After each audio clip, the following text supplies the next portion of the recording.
All right, everybody, welcome into the Leaning into Leadership podcast. This is episode 193. As always, I am your host, Dr. Darrin Peppard. And today, man, I've got something really special for you. I'm joined on the show today by my friend and a returning guest, Katie Kinder. Katie is an incredible educator. She is an amazing speaker. She's an amazing author. But today, Katie's not just my guest on the show. Katie is my co-author. Yeah, that's right. Katie and I are going to take you behind the scenes of our brand new book, Culture First Classrooms, Leadership, Relationships, and Practices that Transform Schools. In this episode, Katie and I are going to talk about what it's really like to co-author a book. We're going to share some of the insight of how we chose the 21 amazing educators that we have that have contributed to this book. And most importantly, we're going to talk about why culture must come first in every classroom, in every school, and in every district. We're also going to share a little bit of the story about how Katie and I actually first met in person from both of our perspectives, and it's rather interesting. So look, if you're a teacher, a principal, a district leader who wants to build that thriving relationship-driven school environment, this episode is 100% for you. You are going to love it. So sit back, hit that play button, and let's dive into episode 193, co-authoring Culture First Classrooms, a behind-the-scenes look with Katie Kinder. Let's get right to it right now. All right, everybody, welcome back into the Leaning into Leadership podcast. Holy cow, my guest on the show today, a return guest here on the podcast, my friend, Katie Kinder. Katie, thanks so much for spending some time with me. I am so happy to be back. We've got some stuff in the pipeline. We are about to get into it. So I'm, of course, happy to be back on the road to awesome with you. Good stuff. Good stuff. Yeah, we definitely have some stuff in the pipeline. For those who don't know, and I just talked about this in a recent episode here on the podcast, but Katie and I have a new book coming out that we have co-authored, Culture First Classrooms. Oh my gosh, we're so excited about this book and about just getting this thing out into the world. So I don't know where you want to go with the conversation today, Katie. I got, I don't know, like a dozen ideas. But what I really would love to do for our listeners is maybe just share, I don't know, maybe some of the journey of going through co-authoring a book. I mean, it's one thing when you author a book on your own. It's a completely different journey when you're co-authoring. So, or at least that's how I felt about it. So, really quick for those maybe who don't know Katie Kinder. I mean, can't imagine there's anybody listening who doesn't know who the heck Katie Kinder is. But Katie, just give them I don't know, the very quick, first to fourth floor elevator. That's who you are. Beach. Okay. Hi, friends. I'm Katie Kinder. I've been an educator since 2006. I train teachers, and I love the baby teachers. I always talk about how much I love those baby teachers in your first 5 years. We got to keep them. And I love to give them tools to be able to stay and love our kids. And I've, written a couple books, and I speak on stages, and that's kind of how I met Darrin. I met Darrin in Vegas in person. We're in this sphere of online stuff, and you see somebody who's a speaker and they say they're a speaker, and then you see somebody else who's a speaker and they say they're a speaker. And then when you meet them in person, you're just you're not sure. And when I sat in Darrin's session in Vegas on the front row, because I'm a front row kind of girl, I was just riveted. And I was like, we're a lot alike. And he leads the way that I teach and vice versa. And so he came to one of my sessions. And so it's always refreshing when somebody is as good in person as they seem to be online, which is not always the case. Yeah, that is very true. And I would say the same thing for you. I remember that time in Vegas, and what's really funny about that one is I had been in central New York doing a 2-day leadership retreat with a leadership team, and had to fly into Vegas, and my flight was canceled. So I was supposed to fly out of one New York airport, ended up having to take a shuttle from Newark over to JFK, and then I had a super late night flight, and I get into Vegas at like 2 a.m. And I did not stay at Caesars where the conference was. I stayed just off the Strip. I used to live really close to Vegas, so I mean I know the area extremely well. So no big deal. Get in at like 2 a.m. or whatever.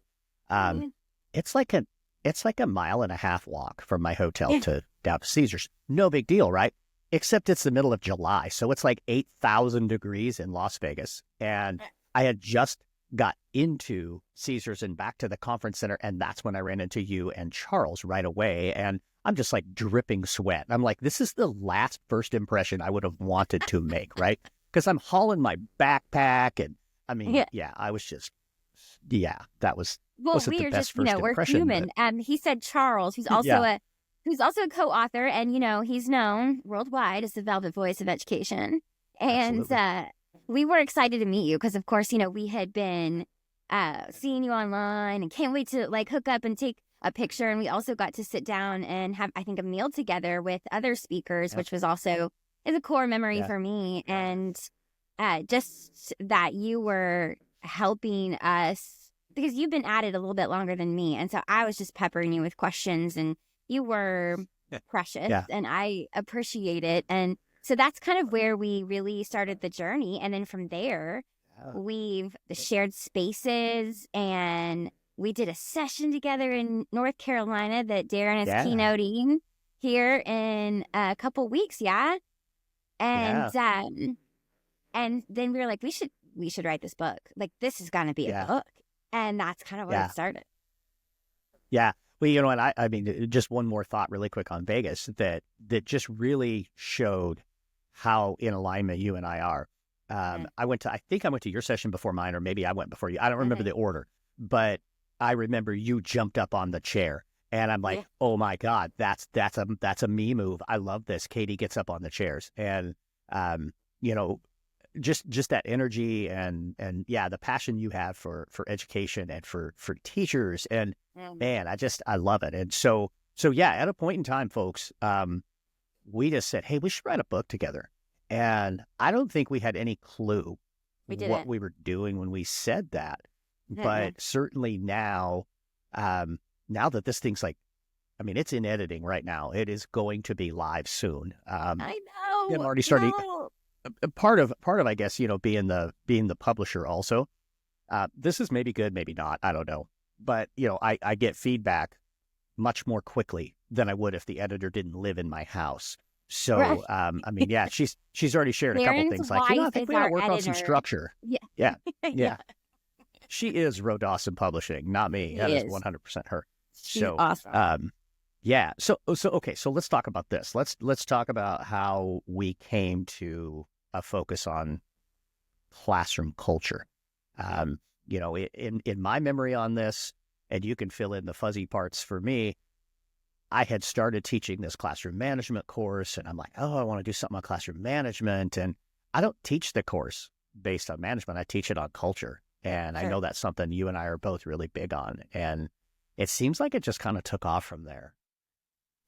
It did. Because I think that you shared one of my podcasts when I was on with the Velvet Voice. On Charles's. Velvet. Yeah. Mm-hmm. And that your students were like, oh, it was good. Got a lot of like just nuggets and things like that. And I'm like, we could do this. We could do it on a larger scale. And we can pull in these people who are currently practicing in a post-pandemic classroom, in a post-pandemic school, and they are being so successful, teachers of the year, administrators of the year, and like pull it all in to be a lifeline really to teachers and administrators and superintendents everywhere. And so I'm really proud of it. I think it's gonna hit, and I think it's gonna hit big. It's good. Yeah. Oh, I would agree. And I think, I see it all the time. I know you're in schools all the time too, that we've been pushed to this point where there's such a focus on that outcome, on the test score, on the stuff that needs to be done, right? And and on it's all good stuff. I mean, I don't think there's anything out there, any initiative that a district has taken on that isn't good. It's just sometimes we take on so much, that we forget, and this is just my personal belief, my professional belief, is that culture is first. If we're not focusing on the culture in the classroom first, if we're not focusing on the culture in the school first, if we're not focusing on the culture in the district first, all that other stuff, I mean, and I lived it. I worked in a district that had 13 initiatives in the air at the same time, and nothing ever worked. And he always said, our assistant superintendent, great guy, really intelligent guy, had this vision in his head, but he never could help us understand how it all came together. And he would always call this, our scores would go down, and he's like, oh, it's an implementation dip. And no, it's not. It's a culture gap. If your culture isn't where it needs to be, you can invest. I don't care what you invest in things, you're not going to get the best benefit out of it. So, wow, I got a little passionate about that because that's what I truly believe. And I think that's what this book is all about. I agree. And Bradley Skinner, who's one of our authors, who worked for you at some point. Nobody works for me. They work with me. Yeah. They worked with you, not for you. But yes. He just posted on Facebook where he went from having a leader that wouldn't let kids talk and wouldn't let kids have a cool assembly and wouldn't allow that to you are shaving his head in front of new leader and a different kind of culture. And because you flipped it, and I mean, you have these outcomes that are huge. And I see it a lot too. Like, I go into a school and I have a baby teacher who's just drowning. She doesn't know what she doesn't know, he or she, and tears and, I need this data and I need this and I need that. And I want to hold their hands and be like, take a breath. You have to establish procedures and you have to establish routines and you have to establish relationships before you can get to any learning, before you can wrap curriculum around. And I want to look at data. I want data to inform my practices. I think we should. But the very first thing we got to do is to love kids and to create a family classroom in which kids can take big risks. And one of the reasons my test scores were the best in my district was because as a team, not just me, as a team, we did that. We took kids in, we helped raise them together. We were on this mission. And because of that, our kids did really well on everything. Yeah, you're absolutely right. I mean, I think the more you lean into, never forget that we're in the people business, right? And it's so easy to forget about that, right? That the product we produce is a person. I mean, we're not making widgets here. This is about people. And if we don't really lean in and build those relationships, and I love that you brought up the thing with Bradley. Not one of my only former teachers that's in this book, Tanya Fallum, also, so good, who was a special ed teacher with me at Rock Springs High School, phenomenal teacher. But with Bradley, he's such a perfect example of when we're in the right environment, how we can really thrive, and when we're in a toxic environment, how we won't. I've worked in both types of environments, and when you work in those toxic environments, when you work in those ones where it's about compliance or it's about just simply data only, then what happens, and you referred to it, but what happens is people kind of withdraw. They just want to close their classroom door and just do their thing, and they don't take any risk. You talked about creating a space where kids can take risks. If teachers don't feel safe to take risks, there's no way kids will feel safe to take risks. And facts on facts. And this isn't a pat me on the back kind of thing, but with Bradley, I know prior to coming to us, he didn't have that kind of experience, and being in our school where it was, he had some different ideas, and I'd say, okay, cool, give it a try. And if it works, awesome. And if it doesn't, then stop. I mean, tell me if you need help. Tell me if you want some feedback. I'll come spend time in your room. And that was not the experience that he had before. And now I will tell you, go ahead. Yeah, go ahead. It's just so empowering as a teacher. So I think I wrote in the book, I think it was 30, I've had 32 different administrators in my career. And that is like from Wow. that's assistant principals, principal interns, and head principals. So like that's a lot. And you think about, having that many leaders. And I had two like that it was really rough. Like we were struggling to connect with kids because we weren't filled up from the top down. And then I've had two who were like the rock stars. I still talk about them in every space I go into. And everybody else kind of they fell in the middle and Right. spectrum wise. And I just, like you were on this side of this rock star. I'm going to empower my teachers to be the best versions of themselves. I'm going to make sure that they're a person before they're a piece of data. I'm going to make sure that we have fun. Like we don't outgrow play. We don't ever outgrow play, my friends. And because of fostering that kind of culture in classrooms and in buildings, then you get something where kind of like lightning in a bottle, lightning strikes, and you've got this building that is just on fire for kids and for learning and for each other. And yeah, like you said, he didn't work for me, he worked with me. And Yeah. having that mindset as a leader is huge. I mean, you're serving your people so they can serve kids. And that's Yeah. what our book is all about, really. Yeah. Absolutely. Yeah. I mean, I could talk about Bradley for hours, but folks, just so you know, I have Bradley coming up on the show too. So Oh, good. Yeah. Tune stay in. tuned. It's Yeah, I'm fun. going to have Bradley on the show. So we'll talk more about that experience. I'll let him talk more about that experience at that point in time. So let's do this. We've mentioned a couple of our contributors, and in a previous episode, I listed all 21 of them. So we've got their names out there. Let's talk first about how we identified who we went to, because yeah, I mean, you've seen it before. I've seen it before where there are those who, like, hey, I want to get people to contribute to my book, and they just like put a post on social media and then No. there's like an application process. We didn't go that way. And not that there's anything wrong with that. There's nothing wrong with that. That's just not the approach we took. So talk about, how some of the ones that you identified ended up in the book. I'll do the same thing. And I don't know, we can just go back and forth with a few, and we don't have to talk about all 21. That would take forever, but Well, just a few.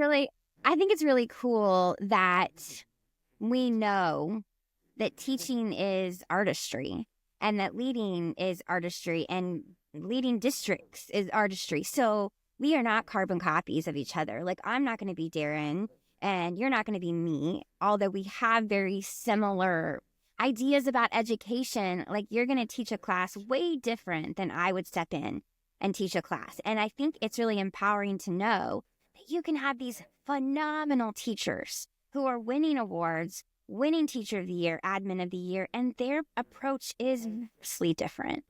And so, for instance, I have Patrick Terry, Coach Terry, who he was a coach, but he knew his first job was teaching. And he had like Socratic seminars, and he was this giant bearded man, and they just had a blast in his room. But he had, procedures, and kids would never step out of line in his room because they loved him too much.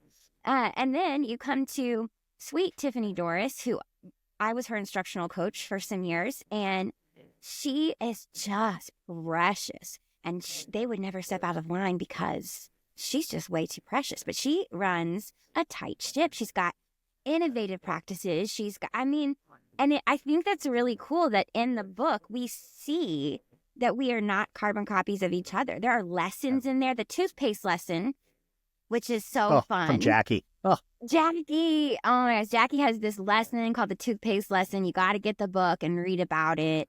And then we have a former superintendent who's a Gen Z, Gen Alpha, Dr. Chris Culver, who is phenomenal. And some of the things that he did in his district and how he has learned about how our kids have evolved. We've got Stacy Nation, who is up to date on what trauma does to the brain and how you might have 15 kids sitting in a class of 32 and 15 of them might have a high ACE score. And what do you do then? And I just think it's such an array of people who are killing the game. And that you could take as a teacher and as a principal, as a superintendent, that you can crack open that book and be like, I'm going to take toothpaste. I'm going to take this from Pat Terry.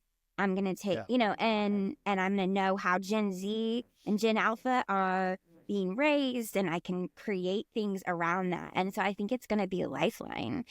So tell me how you picked your people, who I've also so I'll go become friends with. I love it. Yeah. Well, so I mean, I could probably go like individual by individual, but the one that's Of like course. right at the top of my mind right now is Lori Boudreau, who is a high school English teacher at Papillion La Vista High School, which is here in Omaha. I met Lori because her principal, Jason Ryan, reached out to me 2.5 years ago. Hey, I'm a brand new principal. I want to coach. I've been coaching him and his leadership team now for 2.5 years. I'm in that building at least once a month, and I've been in Lori's room probably, I'm going to say 15 times. She's the English department chair. She's an instructional coach in the building. They kind of do like a one period kind of rotation thing for that. But I was in Lori's room when you and I were kind of early in the process of identifying who we might invite to be part of the book. I was in Lori's room, and she had the most interesting room layout. Like her seating arrangement it had changed. And we were there, the bell rang, and I'm like, Lori, tell me about your seating arrangement. Like where did this come from, right? A big thing for me, I push this with every administrator I coach every time I speak, be curious. Don't be judgmental when you're in the classroom. Be curious. And so I just asked Lori, tell me about the seating arrangement. And she went on to explain why she had used this particular one and how she uses like 8 different arrangements. And there's like all these. And I'm like, oh my gosh, we have got to have Lori talk about her seating arrangements, which she does in the book. But then, I mean, honestly, Lori wrote us like a book. This is what happens when you ask an English teacher to write something and you give them no boundaries. Because we've got a couple what of Lori those. wrote is awesome. It is so good. We really, and again, we're still in the editing process. So there's a chance Lori's chunks get broken in different chunks and spread around the book because there's so much from her. But, Lori's a traditional teacher. She's not like Bradley. Bradley, you go in Bradley's room, you never know. I mean, I was in Bradley's room one time, and he had Taylor Molly, the guy who wrote the poem "What a Teacher Makes," on Zoom in his classroom. Nice. Right? That's not Lori. Lori is much more traditional, but she's still phenomenal. She's killing it. She does an incredible job with relationships, and she's a great leader on her campus. So just getting to know Lori at a point, I remember walking away, and I turned to Jason, and I'm like, all right, look, we're writing this book. Do you think Lori would have any interest in writing something for the book? And he's like, you know what? She's one of my very best. What an incredible way. And I think this is true for all 21, but especially those who are still in the classroom, still in the building right now. What a great way to get some recognition for the genuinely incredible work that they do day in, day out. I mentioned, Tanya Fallon. There's somebody who I think is as great of a teacher as I've ever been around. And she and I, man, over the years, shared tears, shared laughter, really brainstormed, what's the best thing here, pushed back sometimes against our central office because we didn't agree with where they wanted to go with things. But she's not somebody who's going to get all this recognition because that's not what she's looking for. But man, we did these Canva things, right? Where our contributors got to put on social media that they're a contributor to the books. And oh my gosh, reading some of the things on Tanya's post, from former students, from fellow teachers, just for them to get that recognition and to have the spotlight shined on them. I mean, the fact that you and I have the space and the ability to shine the spotlight on them, I think over and above how amazing this book is, I think it's an incredible gift for us, but also for them. Yeah. And so I think too, sometimes teachers are like maybe too humble. Like they go in and they do this phenomenal job and they're not on Twitter or X or wherever and saying like, check out what my kids are doing. I mean, we have that too, but some of the ones that wrote for us, and I will not name the names that I kind of had to push, like, are you sure you want me? Like, are you sure? And I was like, I Wow. have seen the gamut of teaching. I have seen it all. And you are one of the best. Sit down and write your process. And so I think it's really cool Yeah.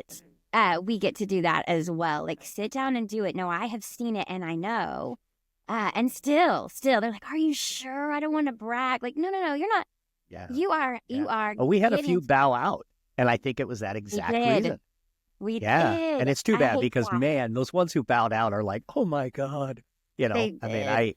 I won't say the name, but I know I shared with you an elementary teacher in a Mm. school that I was supporting last year that every time I was in her room, I was just blown away. And ultimately, she didn't end up writing for us. But Well, and I think yeah, I've some actually had amazing stuff. I've had two people like now that it's like hitting and we got to vote on the cover and we love the cover Yeah. and all of the graphics and everything's coming out and the book's about to hit. I've had a couple teachers reach out. I was like, I regret it. I'm like, I know. And so maybe Yeah. this is not the end of shining a light on all of the teachers that are just crushing it, and the educators and the principals and superintendents and the people who Yeah. are just dropping that mic every day. I think you're absolutely right. I think this is the beginning. I don't think this is the end. I think, we're starting with Culture First Classrooms, but who knows? Maybe Culture First Schools is going to be our next project. Who knows? Yeah, You I know, like it. last time we were on a podcast together, I think is kind of how we ended up with the book. So maybe we're talking ourselves into a second one before the first one's even out. But I think we just did. yeah, we might have, and that's fine. I mean, because I hadn't really thought too much about it until we dove into this conversation. But being able to, shine that spotlight on such amazing, incredible educators, I think is fantastic. I mean, I'm thinking about a teacher right now in one of my Nevada districts that I support. That, man, every time I'm in her room, she's like, "Give me more, give me more, give me more." And I'm there to coach the principal, but ultimately, of course, I'm coaching the You're teachers lifting too. up teachers. But yeah, and Sure. she could potentially be another one of those examples. So Absolutely. here's what I'm wondering about, and you and I barely talked about this. I mean, we're starting to kick this around, but if you're a school leader, if you're a district leader, and you're thinking, man, this sounds really, really cool, you might also be thinking, how do I get Darrin and Katie together in my school? And if I did, what would that look like? And the answer is Darrin and Katie don't know because we're still working on that. But it's that new, but doesn't we're going mean to we do can't do it. We will do it. I think bringing Culture First Classrooms to your school is such a powerful step to moving whatever needle you're trying to move. Again, it starts with culture. So maybe talk a little bit about what's in your head on how we might, bring Culture First Classrooms to people's schools. Well, I would love to do, coaching contracts with districts. And so then like we could think about the beginning of the year kickoff and how we can lift them up in that way. And then, we go once a month and it's based on their need. Like, what do you need to make sure that your kids are learning at high levels, that your teachers are happy, that we are relentlessly doing what is right for kids. And so we really could customize it based on the need. And I think I've got a contract right now in Tahlequah Public Schools, and I love them. I get to go a couple of times a month, and each individual school will message me and be like, this is what we're working on. This is what we need. And then I just can ideas and PD and, classroom management here, looking at data here, like where they are in their culture. And so I think that could be, something really cool that you and I could do together. Yeah. That you could grab the principals and the district leaders. I could grab the teachers, and it could help get them to where they know they need to be. Yeah, absolutely. I think there's a lot of power in not just having one person. I think there's a lot of power in not doing the one and done. Absolutely. I mean, you want Katie and I to come kick off your school year? Hey, we'll do that for you. But I think the bring us back and have us continue to work. I'll continue to work with the school and the district leaders, and Katie works with the teachers, works with the instructional coaches, and really kind of this big wraparound support to really bring Culture First Classrooms deeply into your school and into your district. And I'm Yeah, I'm doing I some think teaching. I think that's something cool right there. Yeah, I'm walking in classrooms and teaching. Like I have done a handful of Socratic seminars in middle school and high school. I'm doing some ACT prep for Tahlequah High School right before the ACT, and I'm teaching their kids with these strategies that work. And so it's like not like the PD person that's like, oh, you should try this and hasn't been in a classroom in 20 years. No. Like I will step in, and if we fall on our face, we fall on our face, and then we're going to fix it and we're going to go back in and we're going to do it again. I mean, that's what we do. And so, and I feel like you'd be the same. I mean, you could be a principal for the day, and this is walk the building with the principal. And this is what I would do. I would get into the classrooms. I would do this and this. And that would be something that we could provide too. Yeah, Yeah. absolutely. And that's, I mean, every one of my districts that I work with, every one of my schools that I work with, when I'm there, we're not sitting in the office. We're going to go get in classrooms. If we need to visit, unless there's like a personnel thing that they want to get my input on, we're walking and talking. We're getting in classrooms because that's where the action is. That's where it matters, right? And you can't build that culture first classrooms type of environment from your office. You got to get out and you got to get moving. So that's absolutely the case. So what's on the horizon for Katie? I mean, obviously, okay, we got the book. We've been talking about the book, and man, we could just keep talking about the book. I'm so excited about it. Me too. But what else is on the horizon for you right now? I know you are one seriously busy girl. Well, vice versa to you, sir. I am doing some speaking. I'm doing some conferences where you're going to New York next week for the Innovative Schools Summit, which that's a conference where we met, and I love them. So I'm going to be in Nashville this summer and Vegas again. I'm coming up. I'm going to San Diego in a couple of weeks to do a big conference out there for private schools.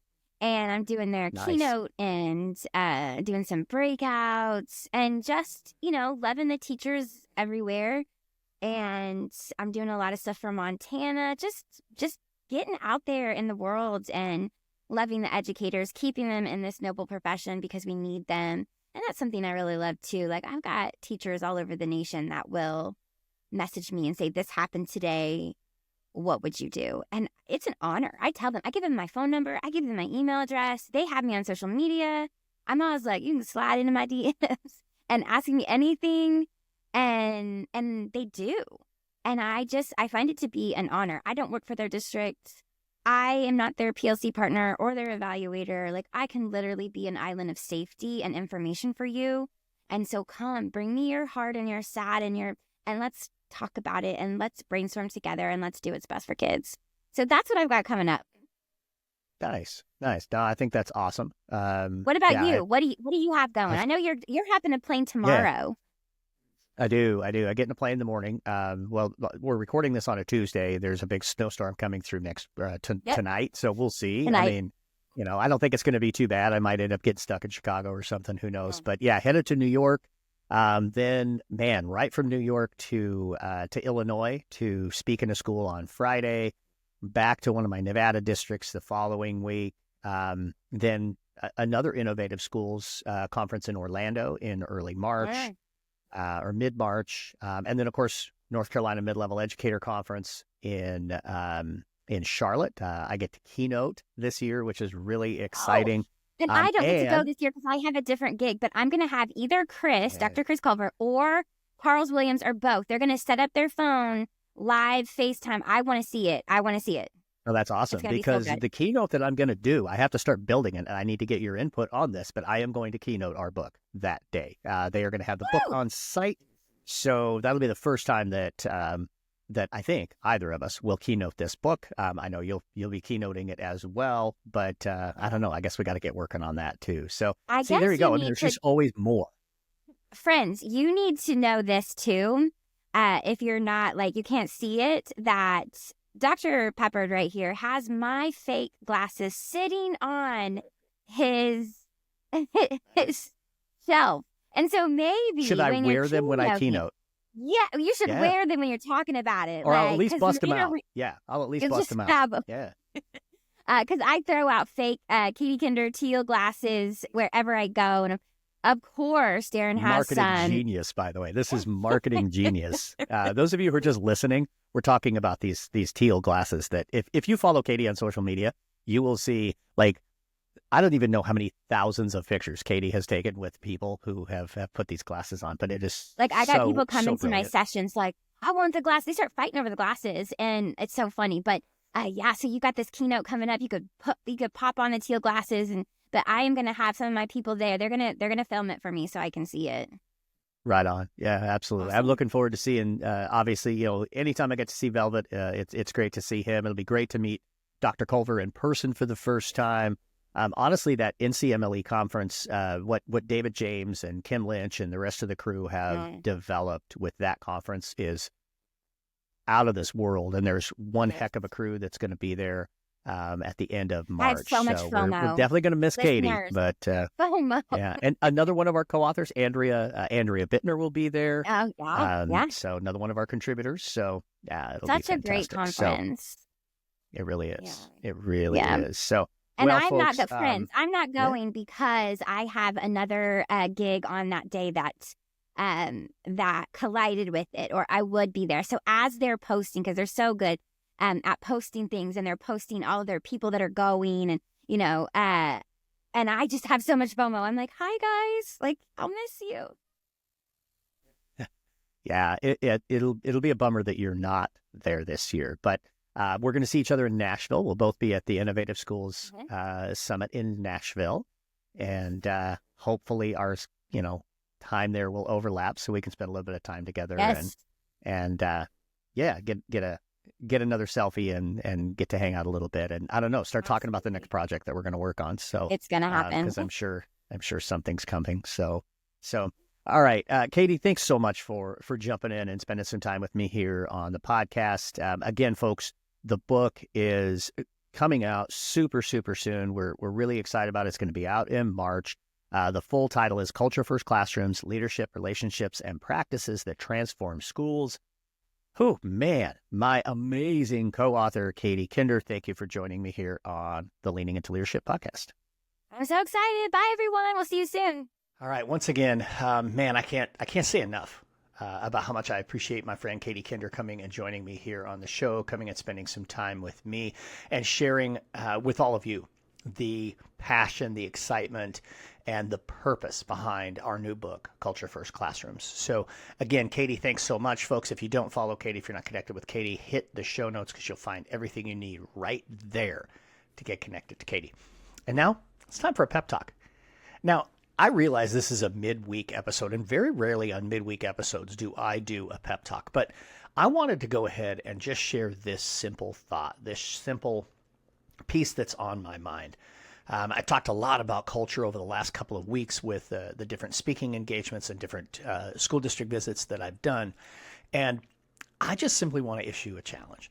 I want you to think about it. I mean, if you listened to this episode and you heard some of the things that Katie and I talked about with culture, I want to know, what specifically are you doing right now to be really intentional about building culture in your classroom or in your school?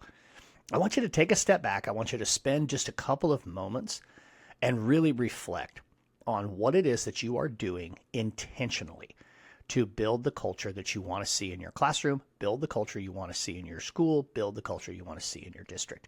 When we take the time to reflect, when we take that time, get up on the balcony and take a look at, am I really following through on the things that I say I want to do? Am I really following through on the things that really truly matter to me? That's when we can really see the growth and improvement in the culture and climate that we want to see. So that's your challenge for this week, folks. Get out there, have a road to awesome week.